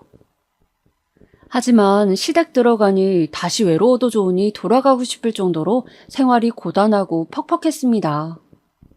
시부모님은 그저 저를 한낱 종으로 대했는데 그 정도가 어느 정도였는지는 말할 길이 없습니다. 한겨울에 아이 없고 얼음 띤 물에 시누이부터 시작해 온갖 시댁 식구들 빨래를 하는 건 일상이었고 삼시세끼도 모자라 5끼를 차려내야 할 때도 있었습니다.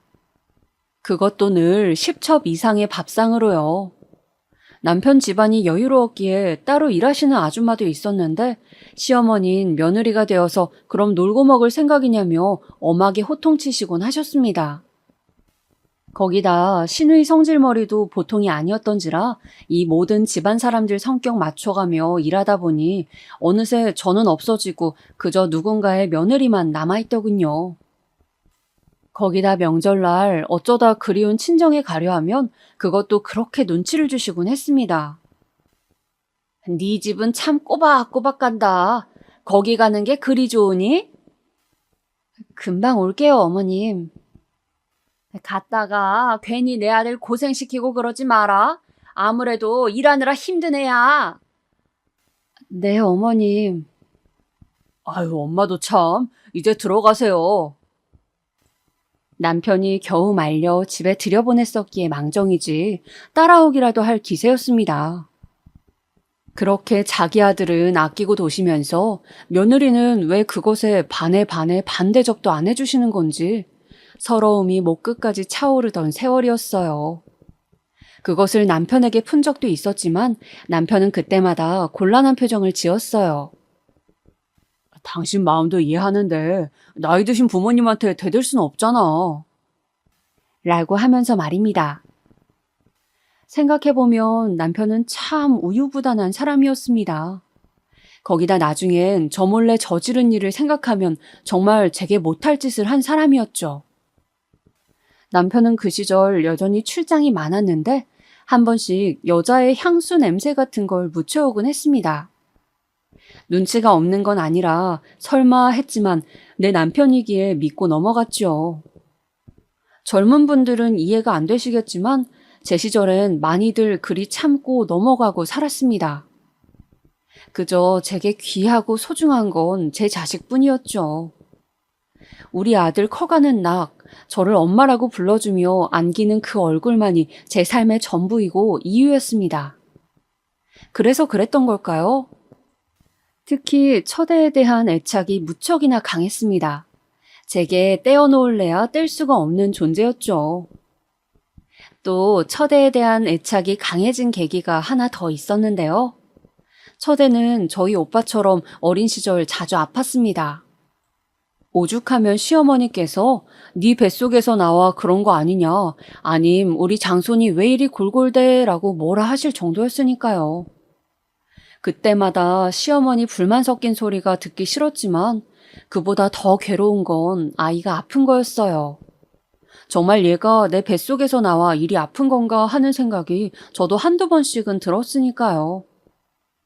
그래도 감사한 건 시부모님 덕분에 아이가 늘 좋은 치료를 받았고 건강하게 잘 자랐다는 겁니다. 그리고 저는 아들이 4살쯤 되었을 때 연달아 둘째, 셋째까지 갖게 되었는데 둘째, 셋째가 어느 정도 자랐을 무렵에는 이제 어디 하나 부러지는 곳 없이 쌩쌩하게 잘만 걸어 다녔으니 그것만으로도 감사할 일이었죠. 또 첫째는 동생들을 알게 모르게 굉장히 많이 챙기는 아이였습니다. 어렸을 적엔 시부모님에게 구박받는 저를 신경 써주었던 것처럼 아이들 공부를 알려주고 숙제 검사를 하고 가끔은 밥 챙기는 것까지 제가 못하는 세세한 부분들을 첫째가 도와주었습니다. 윤재야, 항상 엄마가 우리 윤지한테 고마운 거 알지? 아니에요. 내 동생들이니까 내가 챙길게요. 제가 고맙다는 말을 하면 자기 동생이니 챙기는 게 당연하다고 말하는 첫째는 바로 이런 아이였습니다.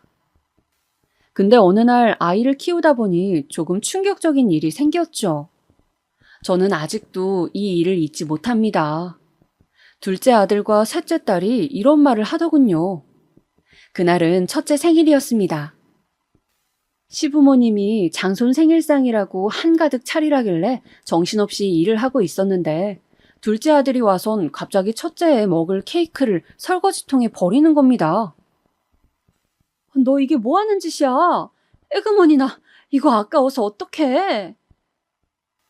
엄마는 왜 형만 이뻐해? 그게 갑자기 무슨 말이야? 할머니도 장손이라고 맨날 형 입에만 좋은 거 넣어주고 좋은 옷 사주고 나랑 윤영이 얘는 맨날 찬밥 신세잖아. 엄마 모르겠어? 뭐라고? 그렇게 생각했어 너네? 전혀 생각지 못했던 부분이었습니다. 둘째 아들이 제게와 그런 말을 늘여놓는데 그제야 이 집의 관심이 장손인 첫째에게 많이 가 있었다는 걸 실감했죠. 어미로서 너무 죄스럽고 아이들에게 미안했습니다. 미안하다. 엄마는 미처 몰랐어. 그냥 너희가 형이랑 잘 놀고 형도 잘 따르길래. 미안해. 엄마가 앞으로는 더 신경 쓸게.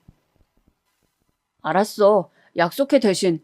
이젠 형만 이뻐하지 않기로. 다행히 아이들이 그 후에 마음을 풀어주었지만 그 뒤로 저는 작은 거 하나에도 신경 썼던 것 같습니다. 시부모님의 관심이 첫째에게만 가지 않도록 사랑이 공평하게 느껴지도록 말입니다. 다만 저는 바뀔 수 있어도 시부모님은 그러실 분들이 아니었기에 할머니가 형만 이뻐하는 건 할머니의 잘못된 생각이야. 알지? 그건 너네가 이해해줘야 해.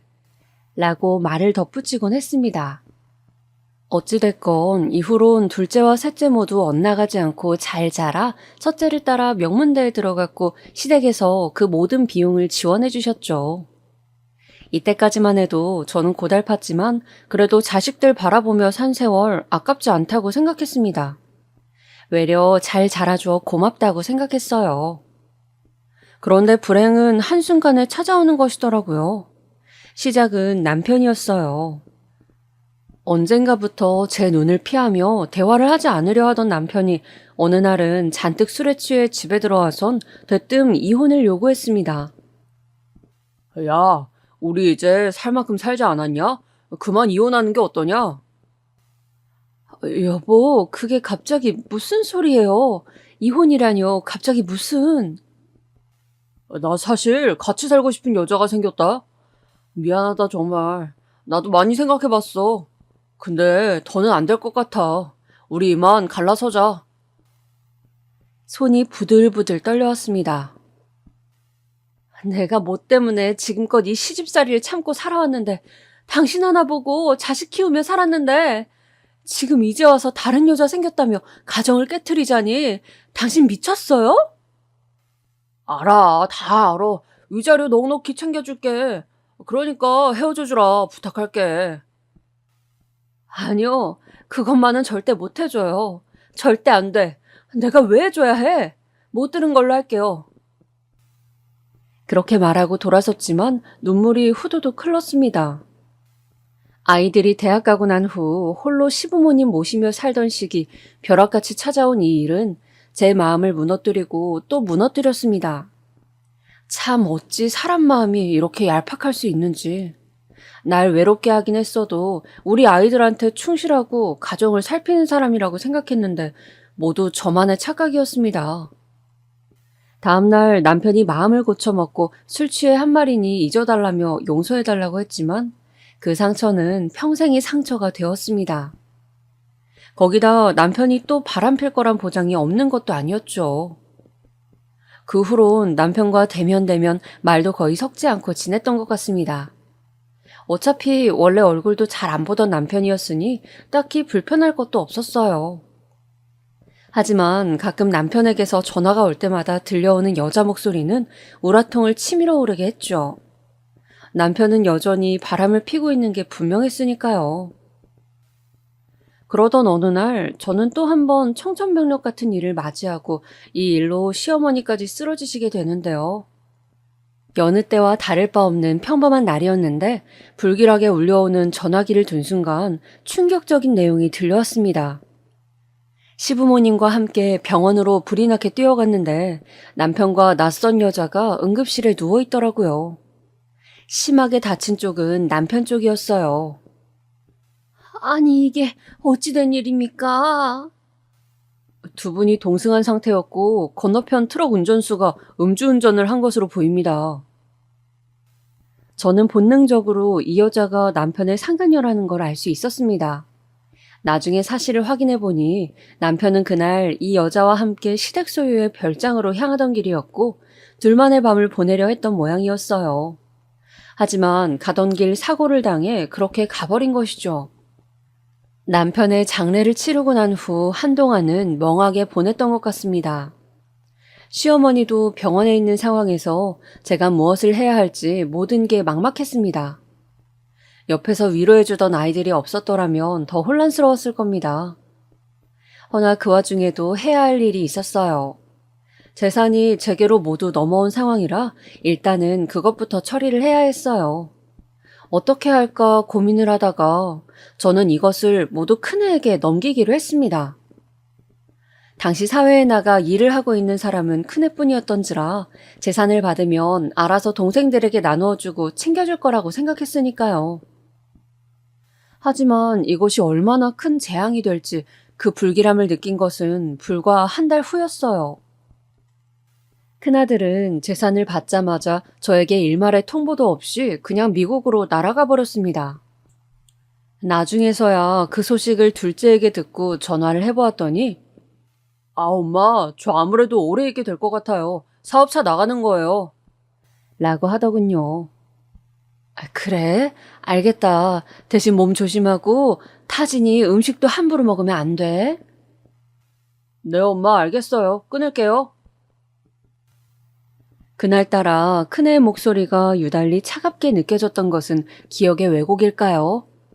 허나 그렇게 전화를 끊고 나서도 저는 큰애가 미국에서 힘들게 지낼 게 예상돼 잡생각을 하다 잠에 들곤 했습니다. 아직까진 품 안의 자식이었으니까요. 재산이 넘어가고 난 후 큰애는 늘 하던 안부 전화도 점점 시들해져만 갔습니다. 어느 날은 바빠서 못했다. 어느 날엔 전화하는 걸 까먹었다. 매번 반복되는 핑계 같은 말들에 어미인 저도 섭섭했습니다. 첫째가 변하지 않았다고 믿고 싶었지만 조금씩 제 마음 한구석에서도 불안한 감이 솟기 시작했어요. 얘들아, 윤재한테 연락 오니? 가끔씩 아이들한테 물어봐도 둘 다 고개를 내저을 뿐이었어요. 그리고 몇 년이 지나 명절날에도 연락이 없어지니 인정하게 되었습니다. 첫째가 완전히 변했다는 것을 말입니다. 허나 문제는 이것만이 아니었습니다. 둘째 아들과 셋째 딸은 저에게 성을 내기 시작했습니다. 특히 둘째 아들의 분노가 상당했습니다. 첫째가 미국을 가고 3년 후쯤 한 아가씨를 데려와 결혼을 했는데 첫째가 그 결혼식에 오지 않았거든요. 처음에 그 소식을 듣고는 저도 놀라 첫째에게 바로 전화를 걸었습니다. 다행히 전화는 받더군요.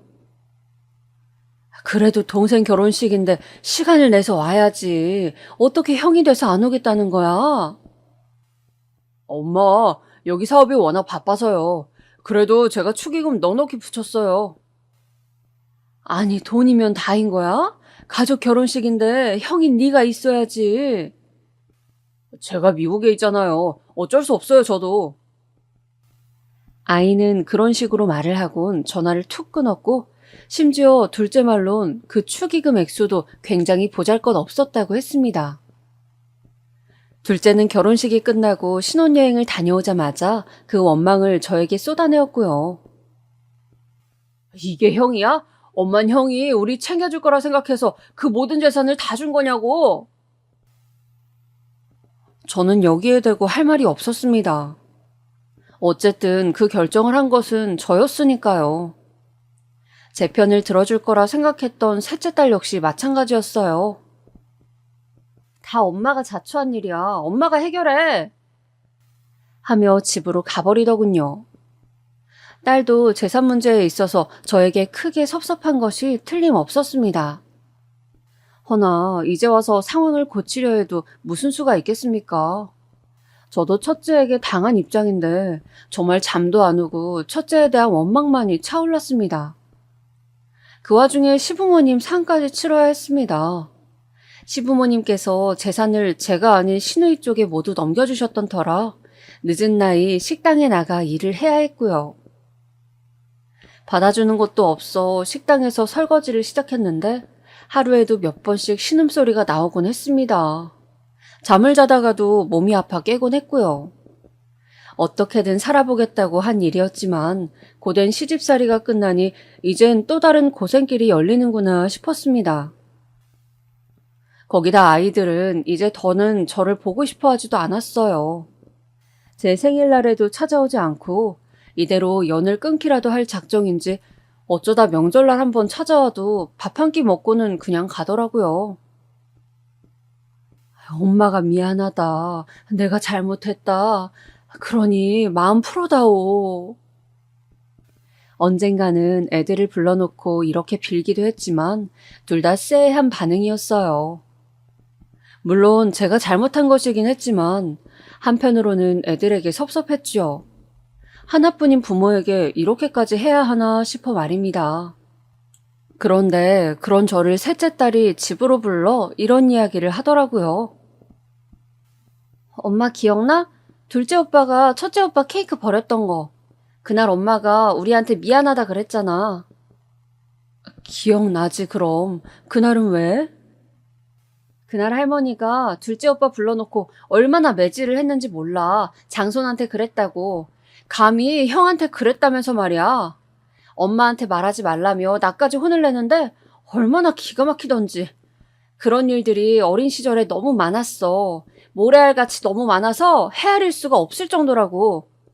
솔직히 엄마한테도 오빠만 아픈 손가락이었잖아.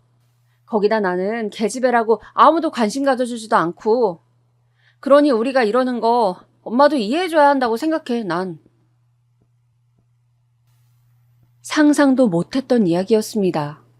그날 그 이야기를 듣곤 얼마나 내가 자식들의 고통에 무지했던 사람이었는지 그걸 지금에서야 알게 된 스스로가 너무 바보 천치 같았어요. 어찌된 영문인지 그 후론 몸이 전보다 더 자주 아팠어요. 마음의 병이 몸으로 옮겨간 건지 찬바람이 조금만 불어도 감기에 걸렸고 기침도 멎지 않았어요. 그리 많은 나이도 아니었는데 같은 나이대 여자들에 비해 제가 훨씬 늙어 보였죠.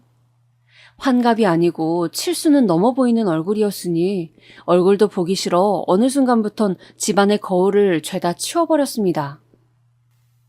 그러던 어느 날 나이가 들면 병은 다 오는 거라지만 저에게도 그 순서가 찾아오고야 말았습니다. 폐암이었고 결과를 알게 된 후로 바로 수술을 받긴 했지만 언제 재발할지 모르는 상황이었죠. 거기다 힘겨운 항암 치료가 남아있었으니 이대로 죽었으면 하고 바라기도 했었습니다. 사실상 좁은 방 한 칸에 내 몸 하나 건사하고 사는 것도 벅찼고 항암 치료비로 돈이 나가면 또 일을 해야 하는 처지였는데 그 현실을 견디기도 버거웠으니까요. 거기다 찾아와주는 사람도 없이 홀로 침대에 누워있으니 자꾸 우울한 생각만 하게 되더군요. 그런데 사람이 죽으라는 법은 없는지 어느 날 너무나 그리운 얼굴이 찾아왔습니다. 기다리고 기다리던 얼굴이었어요. 소식 듣고 왔어요.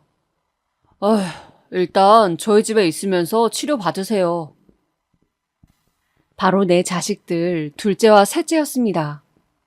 둘째는 무척이나 못마땅한 얼굴이었지만 일단 모시겠다며 저를 데리고 집으로 향했습니다. 자식들이 나를 원망하지 않고 받아준 것만으로도 고마워 저는 아무 말 없이 눈물을 흘렸습니다. 완전히 용서해준 거라고 생각지 않았지만 갈 데 없는 부모를 내버려두지 않았다는 사실 하나만으로도 감격스러웠어요. 그런데 그 와중에 며느리 얼굴이 눈에 밟혔습니다. 며느리는 내내 불만스러운 얼굴로 입술을 툭 내밀고 있었거든요. 아무래도 저를 데리고 오는 걸 며느리는 많이 반대한 모양이었습니다. 허나 그걸 생각할 겨를도 없이 집에 도착하니 아들이 기막힌 소식을 하나 전해주더군요. 엄마, 첫째 형 한국 들어온 거 알아요? 나도 몰랐는데 윤영이가 그러더라고요. 근데 웃긴 게 형한테 어제 가서 돈 좀 빌려달라 했더니 뭐라는 줄 아세요? 자기 돈 없대요. 그러면서 그 비싼 아파트는 어떻게 산 건지. 그리고 앞으로 자기한테 돈 빌려달라고 할 거면 연 끊잖아 뭐라나. 나는 진짜 형 이런 모습 볼 때마다 이가 갈려요. 그랬니? 아들이 그 말을 하는데 저절로 고개가 숙여지더군요. 죄인이 된 것 같아서요. 며느리는 옆에서 대놓고 한숨을 푹 쉬며 고개를 절레절레 흔들고 있고요. 그때부터 느낌이 썩 좋지 않았습니다. 역시나 둘째네 집에서 살게 되니 또 다른 고생길이 기다리고 있더군요. 둘째 며느리 때문이었어요. 둘째 며느리가 성격이 강했습니다. 그리고 둘째에게 들은 이야기가 있어서인지 저를 대놓고 싫어했어요. 처음에는 제가 항암 치료로 힘들어하니 별 얘기를 못했지만 몸이 좀 나아지자 이것저것 부탁하기 시작했습니다. 어머니, 저 오늘 잠깐 일 나가봐야 하니까 저녁 좀 만들어 놔주세요. 그러실 수 있죠? 그래. 언제 돌아올 거니? 그것까지 알아서 뭐 하시게요. 몰라요. 저녁 늦게나 되어서 와요. 둘째 며느리는 둘째가 차린 회사에서 같이 일을 하고 있었는데 아이를 안 낳고 둘끼리만 살고 있었습니다. 저야 당연히 손주가 하나라도 있는 게 좋았지만 나에게 원망 많은 자식이 그런 선택을 하겠다는데 반대할 수도 없었죠. 아무쪼록 처음에 저녁 차려달라 부탁했을 땐 내 손으로 지은 밥 아들이 먹고 며느리가 먹는다는데 최대한 잘해주고 싶었어요. 힘든 몸 이끌고도 이것저것 반찬을 만들고 국찌개 끓여서 꼭 상에 내어놓고 그랬어요. 근데 어느 순간부터는 며느리 부탁이 무리하게 늘어가더군요. 제가 감당치 못할 정도로 말입니다. 어머님, 빨래는 하셨죠? 빨래 꼭 하셔야 해요. 지금 해야 내일 마르니까요. 그리고 밥 드시면 설거지 꼭 하시고요. 몸이 다 나은 것도 아닌데 모든 집안일을 저에게 맡기니 퍽 힘들었습니다. 그래서 언젠가는 아가야, 빨래 정도는 네가 해줄 수 있니? 내가 아직 움직이는 게 불편해서. 라고 하니 말은 없었지만 기분 나쁜 내색을 보이며 회사로 출근하더군요. 그 뒤로부턴 부탁하는 것조차 눈치가 보였습니다. 그리고 둘째 애들 회사가 어려워지면서 아이들의 짜증이 더 심해져 갔습니다. 일이 많은 건 상관없었지만 더 힘들고 괴로웠던 건 둘째 며느리와 아들의 태도였어요. 어느 날 맛있게 저녁을 차려 내놓았는데 둘째 며느리가 코를 쥐어싸며 들어오더군요. 이게 도대체 무슨 냄새예요? 어머니, 청국장을 끓이실 거면 창문이라도 열어놓으셔야죠. 아유, 냄새 정말. 많이 심하니? 나는 그냥 너희가 청국장을 좋아한다고 해서. 어머니도 참 기어이 일을 버리신다니까. 다음부턴 청국장 끓이지 마세요. 다른 것도 저희 잘 먹으니까. 그래, 알았다. 미안하다. 나 잠시 슈퍼 다녀오마. 아들도 저를 한심하게 보는데 순간 너무 비참해지더군요. 아들 며느리 먹이겠다고 열심히 끓인 게 후회가 되면서 괜스레 내가 왜 여기서 이러고 있나 싶었어요. 눈물이 나올 것 같아 그날은 영하의 날씨였지만 얼른 잠바를 걸치고 나와 오갈 데 없는 거리를 정처 없이 방황했습니다. 셋째 딸에게 전화라도 해볼까 싶었지만 반기지도 않을 것 같아 그냥 공원 벤치에서 몸을 웅크리고 추위에 떨다 돌아왔죠. 여기서 끝이 아니었어요. 아이들이 회사 사정이 어려워지면서 생활비를 팍 줄여야겠다, 어째야겠다, 저들끼리 이야기를 나누더니 그러더라고요. 어머니, 앞으로 야채 사는 거 마트 말고 재래시장 이용하세요. 여기서 버스 타고 가면 있으니까. 아시겠죠? 저희 지금 무지 빠듯해요. 재래시장을? 거긴 멀지 않니? 이 동네가 아닌 걸로 아는데. 지금 우리가 그런 거 따질 형편인 줄 아세요? 한 푼이라도 싼 거 먹어야 한다고요. 저도 뭐 이러고 싶겠어요? 아휴, 정말. 그리고 돈도 돈이지만 재래시장 물건이 훨씬 싱싱하고 좋아요. 이렇게 우리 마음을 몰라주신다니까, 여보. 엄마, 이 사람 말 들으세요. 재래시장이 싸요. 거기 걸로 음식 해주세요. 사실 재래시장 왕복 1시간 반은 걸리는 거리였고 아무리 버스 타고 다니는 거리였지만 그 짐을 다 들고 다니기엔 저도 힘에 부쳤습니다. 근데 애들이 사정이 어렵다 하니 뭐라 할 수가 없겠더군요. 그래서 일주일에 2번씩 왔다 갔다 하며 장을 보고 다녔어요. 확실히 몸이 안 좋은 상태라 그런지 집 앞 계단을 오르자마자 숨이 가빠오는데 그걸 보던 경비 아저씨가 안쓰럽다며 아유, 바로 5분 거리에 마트 이용하지 하며 짐을 들어주더라고요. 그래도 둘째가 형편 나아질 때까지만 재래시장을 이용하면 된다 했기에 그 시기를 꼭 참았습니다. 그러던 어느 날이었어요. 아침에 어머니, 저 오늘 배추전이랑 호박전 먹고 싶으니까 해놔주세요. 라고 둘째 며느리가 부탁하더군요. 원래 하려던 먹거리가 있었는데 며느리가 부탁을 하니 시장에 가야 했습니다. 근데 전날 먹은 게 체했던 건지 재래시장으로 가려는데 배가 너무 아프더라고요. 오늘 저녁거리를 만들려면 사긴 사야 하는데 도저히 무리였습니다. 그래서 고민하는데 옆집 아줌마가 마트 야채도 싸다며 거기 걸 사라고 하더라고요. 그 말에 저는 오랜만에 마트에서 편하게 장을 보고 집으로 돌아왔습니다. 그리고 요리를 하고 있던 찰나 아이들이 평소보다 일찍 도착했어요. 그때 일이 벌어졌죠. 둘째 며느리가 식탁에 있던 영수증을 발견하고는 냅다 소리를 지르더군요. 어머니, 장난하세요? 지금 마트 이용하신 거예요? 아유, 그게 말이다. 내가 배가 아파서 원래는 나도 시장 가려 했지. 근데 상황이 안 됐다. 미안하다. 오늘은 네가 이해 좀 해다오. 고작 배 아프시단 이유로 마트를 가셨다고요? 우리는 쇠가 빠지게 일을 하고 왔는데 어머니는 몸 편하게요? 도대체 머리는 왜 들고 다니세요? 힘들게 일하는 가족 생각 안 하세요? 얘야, 아무리 그래도 말이 너무 심하지 않니? 뭐가 심해요? 자식한테 버림받지 않고 데리고 살아주면 고마운 줄 알아야지. 어딜 돈을 싸지르고 다녀요? 너무나 충격적이었습니다. 내가 첫째에게 재산 준 벌이 이렇게 큰 것이었나 하는 생각이 들며 눈물이 떨어지는데 둘째는 그걸 보면서도 가만히 있더라고요. 며느리는 계속해서 고함을 지르고요. 결국 어쩔 수 없이 둘째네를 뛰쳐나와야 했습니다. 그리고 셋째 딸 집으로 향했어요. 제가 알고 있는 유일한 주소지가 거기였으니까요. 딸은 절 보더니 조금 놀란 얼굴로 엄마 여긴 웬일이에요 하고 묻더군요.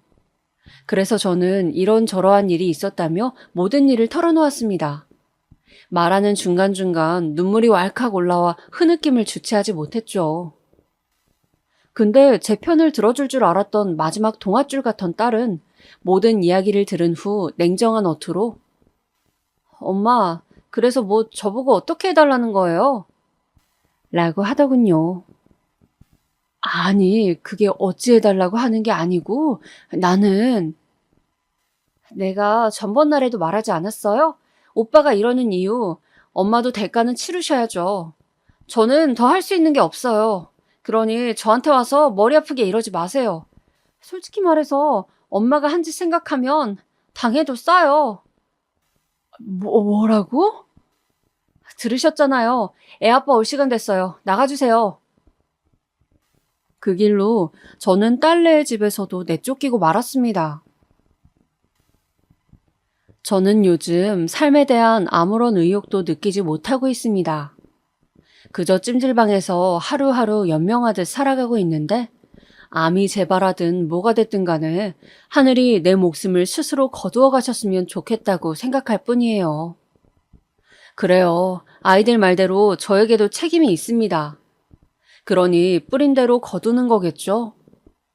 하지만 마지막으로 여러분들에게 묻고 싶습니다. 제가 정말 그렇게 죽을 죄를 지은 것입니까?